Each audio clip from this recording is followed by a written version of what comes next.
Les Ghouls établirent leur campement au milieu des ruines de Sarcomande, puis envoyèrent une messagère auprès des maigres bêtes de la nuit pour qu'elles viennent leur servir de monture. Pickman et les autres chefs exprimèrent avec effusion toute leur gratitude à Carter pour son aide.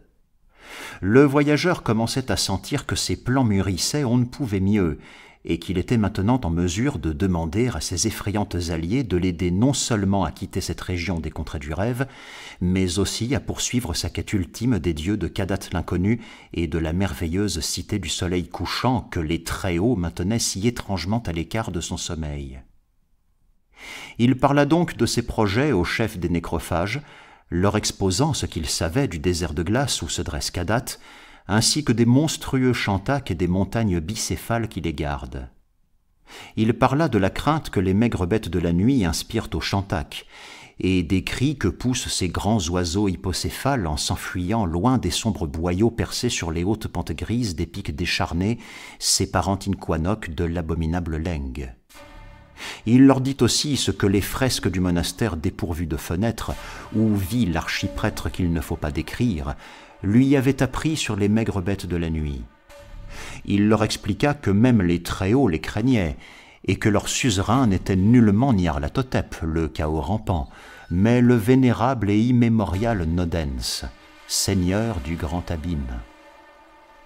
Carter débita tout cela aux Ghouls assemblés, et termina en présentant la requête qu'il avait en tête et qu'il ne trouvait pas si extravagante au regard des services qu'il venait de rendre à ces créatures bondissantes, aux faciès canins et au corps caoutchouteux. Il désirait vivement, expliqua-t-il, qu'on mît à son service suffisamment de maigres bêtes de la nuit pour le conduire, en toute sécurité, par-delà les montagnes sculptées et le royaume des Shantak, jusque dans le désert de glace, plus loin qu'aucun mortel n'était jamais allé. Il désirait voler jusqu'au château d'Onyx, au sommet de Kadath l'inconnu, dans les terres algides, pour plaider sa cause auprès des Très-Hauts afin qu'ils lui permettent d'accéder à la merveilleuse cité du soleil couchant. Il était convaincu que les maigres bêtes de la nuit pouvaient l'emmener là-bas sans encombre, en survolant les périls de la plaine et les hideuses doubles têtes des sentinelles sculptées dans ces montagnes à tout jamais tapies dans le crépuscule gris. En effet, les voltigeurs cornus et sans visage n'avaient rien à redouter de la terre, puisque les Très-Hauts eux-mêmes en avaient peur. Et si quoi que ce fût d'inattendu devait être tenté par les autres dieux, toujours enclins à s'occuper des affaires des dieux de la terre, moins puissants qu'eux, les maigres bêtes de la nuit n'avaient rien à craindre. Car les enfers extérieurs sont indifférents à ces créatures ailées, silencieuses et glissantes, dont le maître n'est pas Nyarlathotep, mais le puissant et vénérable Nodens. Un groupe de 10 ou 15 maigres bêtes de la nuit, poursuivit Carter, devait suffire à tenir à distance n'importe quel troupeau de Shantak, même si quelques Ghouls étaient les bienvenus, dans la mesure où ces alliés des maigres bêtes de la nuit connaissaient mieux leurs mœurs que les hommes.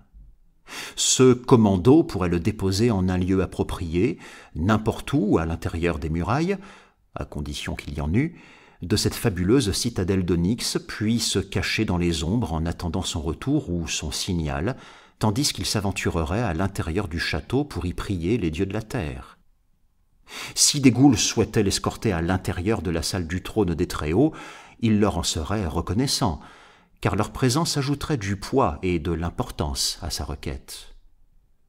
Toutefois, il n'insisterait pas sur ce dernier point.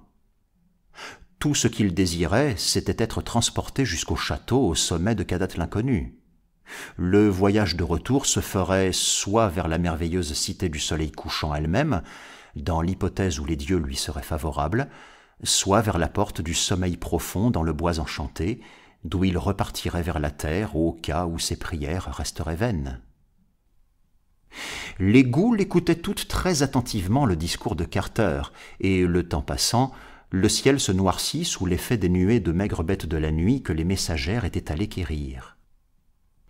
Les montures ailées formèrent un demi-cercle autour de l'armée des nécrophages, attendant respectueusement que les chefs aux faciès canins finissent d'examiner la requête du voyageur terrien. La Ghoul, qui était Pickman, babilla gravement avec ses compagnes, et finalement Carter se vit offrir beaucoup plus qu'espéré. Pour le remercier de les avoir aidés à vaincre les bêtes lunaires, les Goules l'assisteraient dans son audacieux voyage vers des royaumes d'où jamais nul n'était revenu. Elles lui prêteraient non seulement quelques maigres bêtes de la nuit de leurs alliés, mais toute l'armée qui campait là, avec ses soldats Goules aguerris et les chiroptères qui venaient d'arriver, à l'exception d'une petite garnison qui resterait pour garder la galère capturée et le butin rapporté du rocher déchiqueté.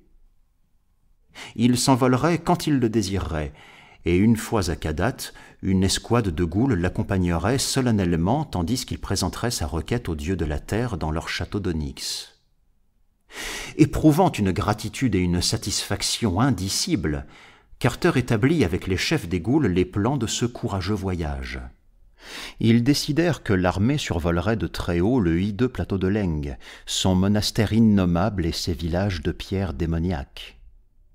Ils ne s'arrêteraient que sur les arrogants pics gris pour conférer avec les maigres bêtes de la nuit, si redoutées des Chantak, dont les tanières criblaient les sommets.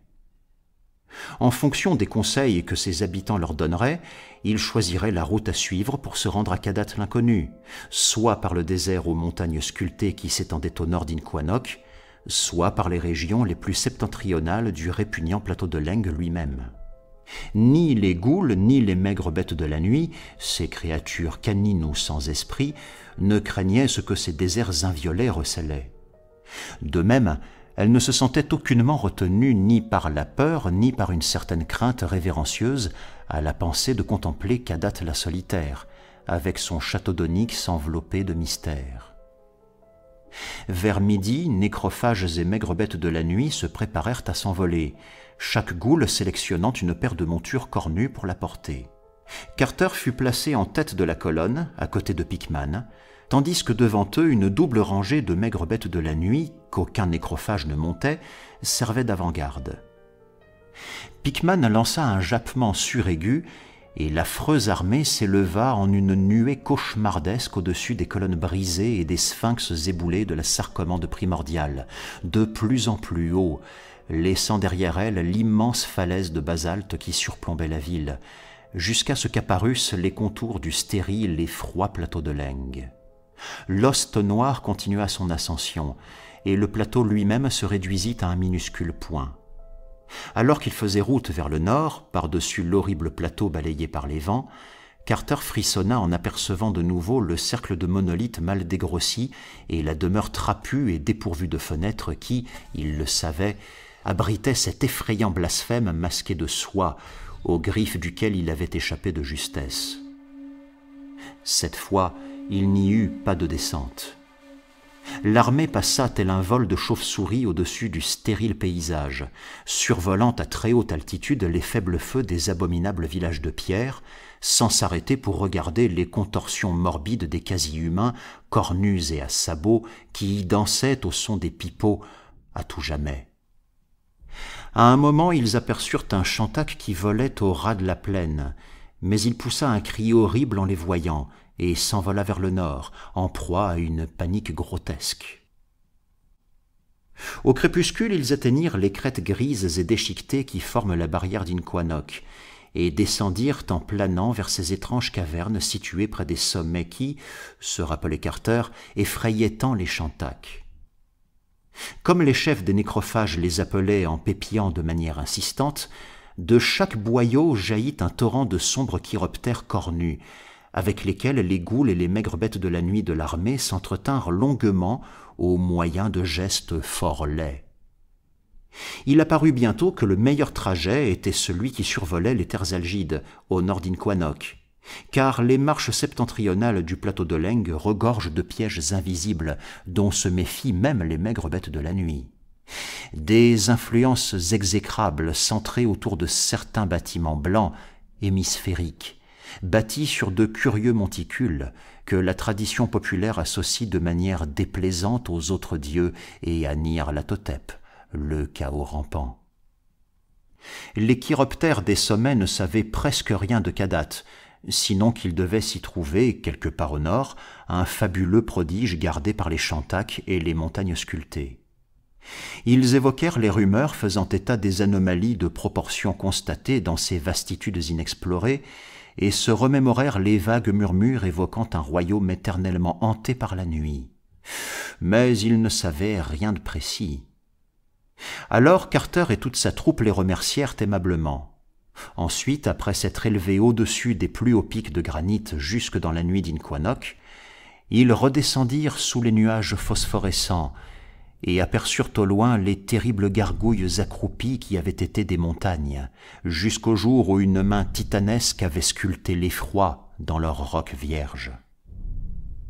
Elles étaient accroupies là, en un demi-cercle infernal, les jambes dans le sable du désert et leurs mitres crevant les nuages luminescents.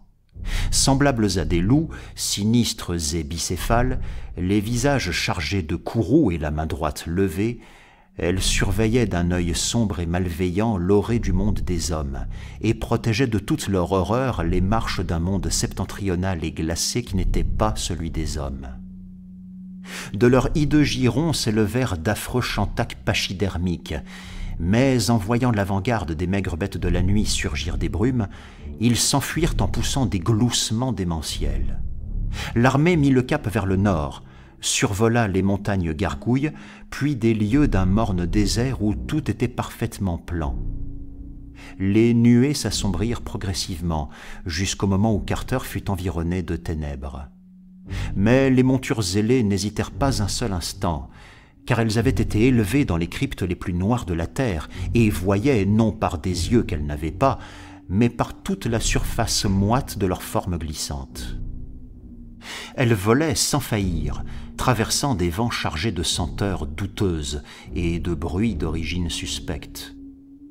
Toujours dans d'épaisses ténèbres, elles couvraient des distances si prodigieuses que Carter se demanda s'il se trouvait encore dans les régions terrestres des contrées du rêve. Soudain, les nuées se dissipèrent et la lumière spectrale des étoiles se mit à luire au-dessus d'eux, tandis qu'au-dessous tout était noir. Mais ces falottes balises célestes semblaient animées d'un sens qu'elles n'avaient jamais possédé ailleurs, comme si elles indiquaient une direction. Non que les dessins des constellations fussent différents, mais leur forme familière revêtait désormais une signification qu'elles avaient jusque-là échoué à faire apparaître de manière aussi claire. Tout convergeait vers le nord. Chaque courbe, chaque astérisme du ciel luminescent s'inscrivait au sein d'un vaste plan dont la fonction était d'attirer d'abord l'œil, puis toute la personne de l'observateur, vers quelque terrible point de convergence secret, par-delà le désert gelé qui n'en finissait pas de s'étendre à l'horizon. Carter regarda vers l'Orient, où les crêtes de la grande chaîne de pics s'élevaient autrefois sur toute la frontière d'Inquanock, et vit se dessiner contre les étoiles une silhouette sauvagement découpée, qui continuait de témoigner de la présence des montagnes. Elles étaient encore plus dentelées qu'auparavant, avec des fissures béantes et des cimes fantastiquement erratiques. Carter examina attentivement les angles et les pentes suggestives de cette grotesque silhouette, qui semblait l'inciter subtilement, comme les étoiles, à se rendre vers le nord. Il volait à une allure si folle que l'observateur devait faire des efforts importants pour percevoir des détails. Soudain, Carter vit juste au-dessus de la ligne des plus hauts pics un objet noir se déplacer sur le ciel étoilé, selon une trajectoire absolument parallèle à celle de sa horde bizarre. Les ghouls l'avaient également aperçu, car il les entendit babiller tout autour de lui. Pendant un instant, Carter crut qu'il s'agissait d'un gigantesque chantac, d'une taille incroyablement supérieure à la moyenne des spécimens. Toutefois, il s'aperçut rapidement que sa théorie était erronée, car la forme qui circulait au-dessus des montagnes n'avait absolument rien à voir avec celle d'un oiseau hypocéphale. La silhouette qui se découpait de façon forcément vague contre les étoiles ressemblait plutôt à une énorme tête coiffée d'une mitre ou à une paire de têtes infiniment grossie. Et son vol sautillant et rapide à travers le ciel semblait surtout caractéristique d'une créature dépourvue d'ailes. Carter n'aurait su dire de quel côté des montagnes elle se déplaçait, mais il s'aperçut rapidement que sa masse se prolongeait au-dessous de ce qu'il en avait d'abord distingué, car elle cachait totalement les étoiles là où la crête était profondément fendue. Une large trouée apparut alors dans la chaîne de montagnes. C'était là, dans un défilé de basse altitude faiblement éclairé par les étoiles, que s'unissaient les terribles marches du plateau ultramontain de Leng et le désert de glace. Carter se prépara à y voir se découper dans le ciel la partie inférieure de l'immense créature qui volait en ondulant au-dessus des cimes. Lorsque, d'un nouveau bond, la silhouette flottante se rapprocha, tous les regards de l'armée se fixèrent sur la faille où elle ne tarderait pas à apparaître en entier. Graduellement, la monstrueuse forme se rapprocha de la trouée, en ralentissant un peu, comme si elle s'était rendue compte qu'elle avait distancé l'armée des nécrophages.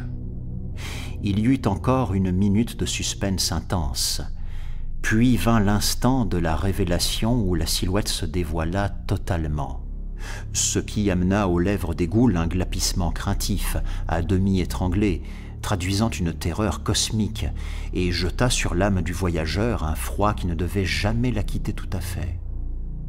Car la titanesque forme bondissante qui dominait la crête des montagnes n'était qu'une tête double coiffée d'une mitre. Mais au-dessous d'elle sautillait, terrible et vaste au-delà de tout, l'effroyable masse boursouflée qui lui tenait lieu de corps. C'était une monstruosité, haute comme une montagne, qui se déplaçait furtivement et silencieusement.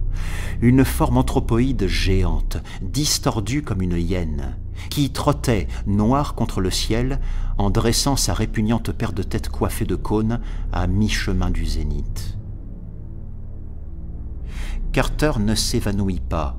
Il ne hurla même pas de toute la force de ses poumons, car c'était un maître rêveur. Mais il jeta derrière lui un regard horrifié et frémit en distinguant les silhouettes d'autres têtes monstrueuses qui se dessinaient au-dessus des cimes, sautillant furtivement à la suite de la première. Fermant la marche, on voyait pleinement sur un fond d'étoiles 3 des puissantes formes montagneuses déplacer leurs lourdes masses à pas de loup, les hautes mitres dodelinant à des milliers de pieds dans les airs. Ainsi, les montagnes sculptées n'étaient pas restées accroupies, la main droite levée dans leur rigide demi-cercle au nord d'Inquanok. Elles avaient des missions à accomplir, et elles n'étaient pas négligentes. Mais, et c'était horrible, elles ne parlaient jamais et se déplaçaient sans faire le moindre bruit. Entre-temps, la goule qui était Pickman avait aboyé un ordre aux maigres bêtes de la nuit, et toute l'armée s'éleva dans les cieux. La grotesque colonne fonça vers les étoiles, et bientôt on ne vit plus rien se découper contre le ciel. Ni les crêtes de granit gris, immobiles, ni les montagnes à mitres sculptées, qui marchaient. Tout n'était plus que noirceur au-dessous de la légion aux ailes éployées qui fonçait vers le nord, au milieu des rafales de vent et des rires invisibles qui traversaient les terres. Et jamais Shantak ou entité plus innommable encore ne jaillit des vastitudes hantées pour la poursuivre. Plus ils avançaient, plus ils volaient vite, si bien que leur vitesse vertigineuse dépassa sans doute celle d'une balle de fusil pour approcher celle d'une planète sur son orbite. Carter se demanda comment, à une telle vitesse, ils pouvaient continuer à voir la Terre s'étendre au-dessous d'eux. Mais il savait que dans les contrées du rêve, les dimensions ont d'étranges propriétés. Il se trouvait dans un royaume de nuit éternelle, c'était certain. Et il se demanda si les constellations qu'il voyait briller dans le ciel n'avaient pas subtilement accentué leur convergence vers le nord, en se repliant sur elles-mêmes, comme pour projeter l'escadrille dans le vide du pôle boréal, à la façon des plis d'un sac qu'on retourne pour expulser les dernières miettes de substance qu'il contient. Carter constata alors avec horreur que les ailes des maigres bêtes de la nuit avaient cessé de battre. Les montures cornues et sans visage avaient replié leurs appendices membraneux et se reposaient de manière totalement passive dans un vent moqueur qui tourbillonnait en les conduisant de manière chaotique. Une puissance supraterrestre s'était emparée de l'armée, et les ghouls, comme les maigres bêtes de la nuit, étaient impuissantes face à ce courant démentiel qui les attirait irrésistiblement vers ces territoires du Nord d'où nul mortel, jamais, n'était revenu. Au bout d'un certain temps, une lumière blafarde et solitaire saillit à l'horizon, puis, à mesure qu'ils en approchaient, s'éleva graduellement au-dessus d'une masse noire qui masquait les étoiles. Carter se dit qu'il devait s'agir d'une sorte de balise au sommet d'une montagne, car seule une montagne peut apparaître à ce point immense vue d'une si prodigieuse altitude. La lumière solitaire et l'obscurité qu'elle étoilait montèrent de plus en plus haut, jusqu'au moment où la masse vaguement conique obscurcit la moitié du ciel, au nord. Malgré l'altitude où évoluait l'escadrille, la balise, pâle et sinistre, continuait à la surplomber, dominant de toute sa monstrueuse hauteur la totalité des pics et des préoccupations terrestres, et goûtant à cet éther sans atomes où tournoie la lune mystérieuse et les folles planètes. La montagne qui se dessinait devant eux était inconnue des hommes. Les plus hauts nuages, que l'on devinait loin en dessous, n'étaient que l'écume de ces contreforts. Quant à la haute atmosphère, elle n'était rien d'autre qu'une ceinture de vertiges tâtonnants passés autour de ses reins. Ce pont jeté entre la terre et le ciel s'élevait, spectral et hautain, noir dans la nuit éternelle et couronné d'un pschent d'étoiles inconnues dont les contours, lourds d'un sens effrayant, s'éclaircissaient à chaque instant. En le voyant, les goules caquetèrent avec émerveillement, et Carter trembla de peur à l'idée que leur armée, lancée à toute vitesse, ne se fracasse sur le nix inébranlable de cette falaise cyclopéenne. La lumière montait toujours plus haut, se mêlant aux plus lointains orbes du zénith, d'où elle adressait de sinistres clignotements railleurs à la horde emportée dans les airs. Au-dessous d'elle, le nord n'était plus qu'obscurité, une obscurité de pierre et d'épouvante, qui se dressait des profondeurs infinies jusqu'aux hauteurs infinies, avec pour seule balise cette pâle lueur qui clignotait, hors d'atteinte, perchée à l'extrême bord de la vue. Carter observa la lumière plus attentivement et vit enfin se dessiner sur fond d'étoiles ses contours d'un noir d'encre. Il y avait des tours sur cette cime titanesque, d'innombrables faisceaux d'horribles tours couronnées de dômes répugnants, comptant plus d'étages que les hommes ne peuvent rêver en bâtir. Des remparts et des terrasses, prodigieux et menaçants, pareils à de lointaines et minuscules enluminures enténébrées peintes sur le pschent qui rougeoyait diaboliquement à la limite supérieure de la vue. Coiffant cette montagne parmi les montagnes s'élevait un château qui défiait tout ce que les hommes pouvaient imaginer, où brillait la lueur, tel un œil démoniaque. Alors Randolph Carter sut que sa quête était terminée et qu'il voyait se dresser au-dessus de lui le but de ses pèlerinages interdits et de ses audacieuses visions. Le fabuleux, l'incroyable foyer des Très-Hauts au sommet de Khadat l'inconnu. À peine s'en était-il rendu compte que Carter remarqua un changement de cap dans la course désemparée de la horde aspirée par les vents. À présent, elle montait abruptement, et son vol la conduisait, sans erreur possible, vers le château d'Onyx où flamboyait la morbide lueur. Tandis qu'il filait vers le sommet de la gigantesque montagne noire, ses proches parois défilaient sous eux à une vitesse vertigineuse.